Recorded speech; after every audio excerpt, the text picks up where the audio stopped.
Salut, c'est Franck. Bienvenue sur Objectif Trail. Dans cette semaine dédiée à l'Ultra Trail des Pics Maudits, une série en lien avec Halloween, un récit inédit. Et avant de passer à cette lugubre aventure, je voulais te demander, tant que nous sommes encore vivants, d'aller mettre 5 étoiles sur iTunes afin que l'émission soit toujours mieux connue. Merci d'avance. Hier, nous avons découvert la course et nous en étions juste avant le départ. Aujourd'hui, l'épisode s'intitule « Le premier ravitaillement ». C'est donc à 6 que nous partons avec pour premier objectif d'atteindre le premier ravitaillement. Les premières foulées sont un peu difficiles. Comme souvent, il faut quelques minutes pour trouver la bonne fréquence, le bon rythme, savoir poser son souffle en bonne cadence. D'autant plus qu'avec un dossard, il y a toujours un peu plus de tension. J'ai toujours besoin de quelques minutes pour faire redescendre le rythme cardiaque. 66 km, c'est long, et je ne connais pas la technicité des sentiers.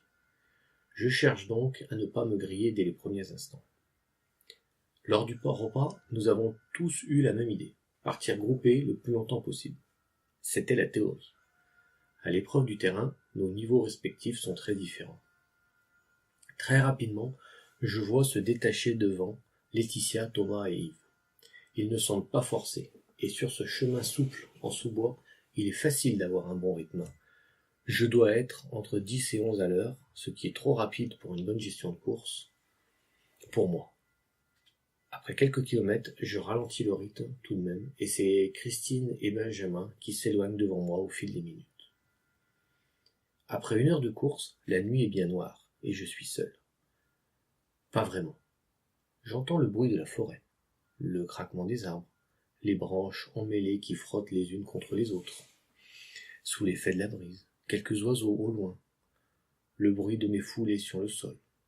À ce contact avec le sol, je cherche toujours à ne pas taper, mais à effleurer, à ne pas faire de bruit, comme si je volais à quelques centimètres au-dessus. Je suis dans cet instant où tout est en harmonie, dans le flot. Mes foulées, ma respiration, la nature, tout est facile, tout est fluide. Je suis bien. J'ai envie d'accélérer, mais je sais qu'il faut continuer à se ménager. Le départ était il y a à peine plus d'1 heure. J'adore courir de nuit. Ces ombres qui sont si rassurantes ou inquiétantes en fonction de ce que j'imagine. Le halo de ma frontale qui attire quelques insectes. Il est 23h35 quand j'arrive au premier ravitaillement. Toujours personne. Il y a juste une affiche sur une petite bâtisse, une ancienne bergerie peut-être. À l'intérieur, il y a tout ce qu'il faut. Bien trop pour une course avec seulement 7 coureurs, enfin 6. Je remplis le camel et mange un peu. Je prends quelques provisions dans la poche de mon sac au cas où. Surtout si le prochain ravitaillement est bien plus loin que ce que je pense. Un arrêt express de 5 minutes et je repars. Depuis le départ, nous avons traversé quasiment toute la forêt et nous nous sommes rapprochés des montagnes. Les pics vertigineux ont toujours l'air aussi loin, preuve de leur taille. Je distingue dans la pénombre le profil des montagnes, toutes proches, et même au loin j'ai l'impression de distinguer des lueurs de frontale, bien plus hautes que moi. Cela doit être le premier groupe, ils sont déjà loin.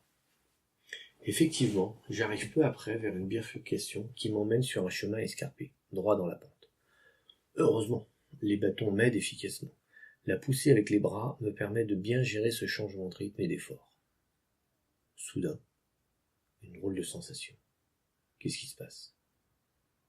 Il me faut quelques secondes pour comprendre. Le bruit de la forêt en dessous de moi s'est arrêté. Je regarde, mais ne distingue rien de particulier. Machinalement, je regarde ma montre. 23h59. Toute ma course, j'avais oublié cette histoire de poursuivant. De là où je suis situé, je distingue le château. Noir dans la nuit noire. Autant dire que je ne vois rien.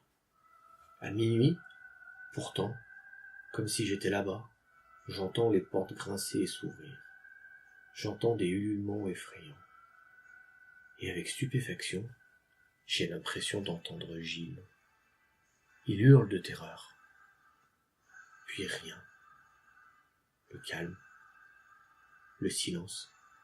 C'est presque plus inquiétant encore. Est-ce que j'ai rêvé? Oui. Comment j'aurais pu entendre à des kilomètres de là? C'est mon imagination qui me joue des tours. J'ai du mal à me concentrer sur ma course. Mais une sensation d'urgence m'envahit. Je dois avancer, et vite. Le sentier se fait plus étroit au fur et à mesure de la montée. Des pierres parsèment le chemin. Je dois être vigilant pour ne pas me tordre une cheville. Ce n'est pas le lieu, ni le moment. Après une bonne heure d'effort, je rejoins une zone plus plate, plus large. J'en profite pour manger, un peu avant le prochain effort. Est-ce que le sentier va redescendre? Et non. Quelques kilomètres après, le chemin commence à s'élever à nouveau. Dans l'obscurité, je ne vois pas jusqu'où je vais aller. Je n'aperçois pas de frontal des autres coureurs. Tout à coup, j'entends un hurlement strident. Je suis pétrifié. Des frissons tout le long du corps. Que s'est-il passé? Qui était-ce? C'est loin au devant, après le col vers lequel je me dirige. Avec l'écho, est-ce bien là-bas? Il n'y a plus de bruit. Ai-je rêvé? Suis-je si fatigué que mon cerveau me joue des tours? Ce trail ne ressemble à aucun autre. J'ai les nerfs à vif. C'est sûr, ça influe sur ma fatigue. Je suis persuadé que je n'ai rien entendu du tout. J'hésite à crier. De toute façon, c'est trop loin. De toute façon, s'il y a quelqu'un, il va me prendre pour un idiot à entendre des voix. Je ne suis pas Jeanne d'Arc tout de même. Je reprends ma progression. Même si mon rythme est lent, mon cœur bat la chamade. Je n'arrive pas à le calmer. C'est comme s'il voulait que je reste sur mes gardes. Mais contre quoi? Contre qui? En arrivant au col, je distingue que le chemin est obstrué par un énorme éboulis. Faut-il passer à gauche ou à droite? Par où sont passés les autres? J'essaye de distinguer si l'un des deux côtés semble plus praticable. Comment rejoindre la suite sans laisser trop de force? Perdu dans mes réflexions, je sursaute lorsque j'aperçois quelqu'un. C'est une nana? Laetitia? Christine? Non, je ne crois pas. Elle est dans une tenue blanche de trail également, mais sans polaire malgré l'attitude. Je la salue, elle ne répond pas. Peut-être suis-je trop loin. Elle tourne la tête vers moi. Son regard est bizarre. Comment dire? Presque vide, comme si elle ne me voyait pas. Soudain, alors que je suis à 2 mètres d'elle, elle me tend la main. J'ai l'intuition qu'elle a faim. C'est vrai qu'elle n'a pas de sac à dos, ni de ceinture étrange. Comme j'ai trop pris au dernier étonnement, je lui présente ce que j'ai dans ma poche. Elle prend une pâte de fruits et m'indique la droite de l'éboulis. Je la remercie, commence à escalader par la droite. C'est ardu. Du pierrier un peu barape, je bloque mes bâtons à l'arrière du sac pour avoir les mains libres. Ce n'est pas facile. Les rochers sont glissants, fuyants parfois, instables souvent. Après un temps qui m'a semblé interminable, j'arrive à rejoindre le chemin de l'autre côté. Et là, je suis stupéfait. Benjamin est assis sur un rocher, la tête entre les mains. Il pleure. Je m'approche. Il ne m'avait pas entendu, il a peur. Se lève brusquement et me menace avec un bâton. Je lui parle. Et après quelques secondes qui ressemblent à des heures, il me reconnaît. Il me demande. Comment as-tu passé l'éboulis? Bien, par la droite, c'est la direction que m'a indiquée la nana de l'autre côté. Tu l'as vue, toi aussi? Oui, je lui ai donné une pâte de fruits. Avec Christine, nous n'avons rien donné. C'est pour ça qu'elle est morte maintenant. Il se remet à pleurer. Je ne comprends rien à ce qu'il me dit. Je lui propose d'avancer pour ne pas rester là. Pour ne pas se refroidir bêtement.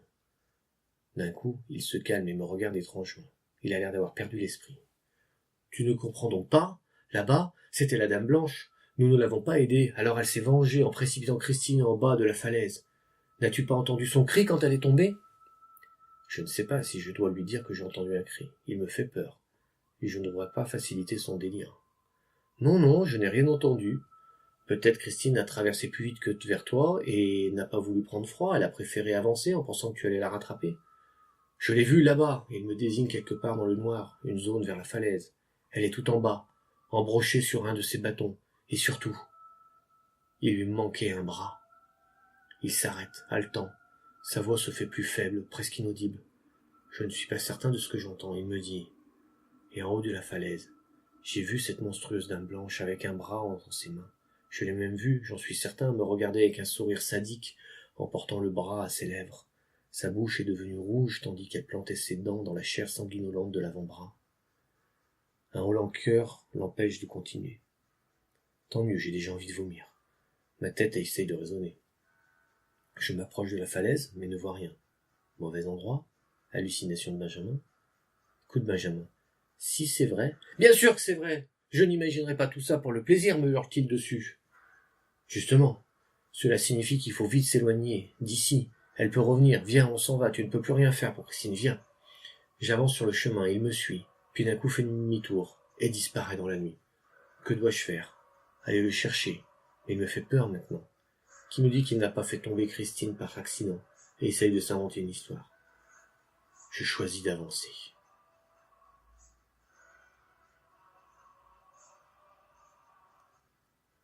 C'est tout pour aujourd'hui. La suite demain. Bonne journée.